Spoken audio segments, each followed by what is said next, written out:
Hey, booze. Hey, what's happening? I'm so excited to just drop in and just chat with you for a little bit.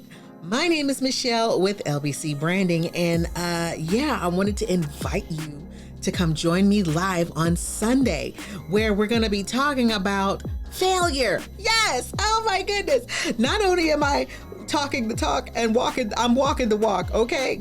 Look, today is day number, of my sabbatical. Okay. We're going to be talking about 7 steps to stop being afraid of failure. So I'm so excited that I'm having this experience because guess what?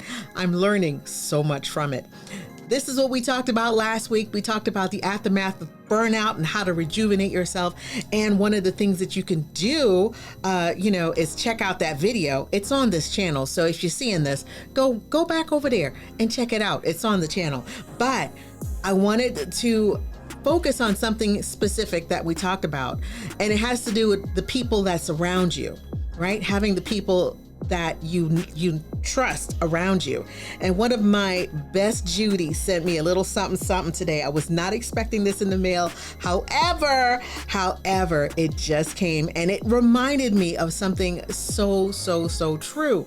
So I want to show it to you so you can see just what this is. Oh my goodness. Check out the branding. Oh my goodness. Love this. My mentor, one of the things that my mentor always tells us is that you are a creator. You are, right? And just look at this. I know, right? So this is from one of my best Judy's whistles. I'm looking at you. Ooh, girl, I bat signal you. Thank you so much, because this is exactly what I needed to see today. I'm so excited, and I can't wait to chop it up with you on Sunday, this Sunday at 7 p.m. Eastern, where we're going to be talking about failure. Stop being afraid of it, okay? So, see you Sunday. So excited. See you then. Okay, bye.